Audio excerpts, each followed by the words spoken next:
Hi guys, sobrang sakit ng ulo ko guys. Sobra talaga. Kaya ginagawa ko, naglalagay ako nitong Meyi, massage rub. Lalagay ko dito sa sentido ko kasi nakaka-relax talaga to guys. Tapos maganda pa rito yung mga ingredients niya is herbal. Meron na tong virgin coconut oil.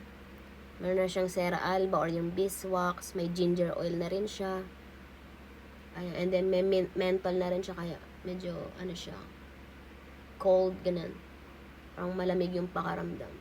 So ako guys, hanggat maaari, hindi ko iniinuman ng gamot yung sakit ng ulo ko, like pain reliever, kasi masama yung maya ka umiinom ng gamot.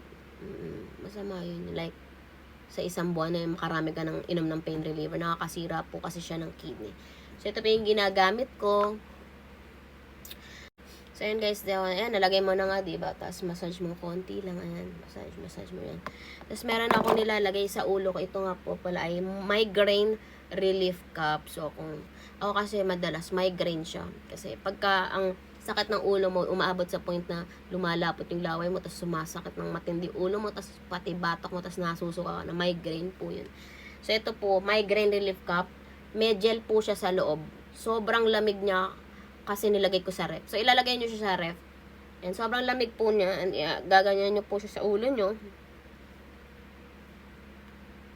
Yan, sobrang nakaka-relax siya guys. Kasi malamig siya eh. Tapos may ointment. So, yan lang guys. Yan yung ginagamit ko pag ako yun. Sobrang masakit ang ulo ko. Nakaka-relax sobra. Lagay ko na lang sa yellow basket guys pag gusto niya rin itong itry.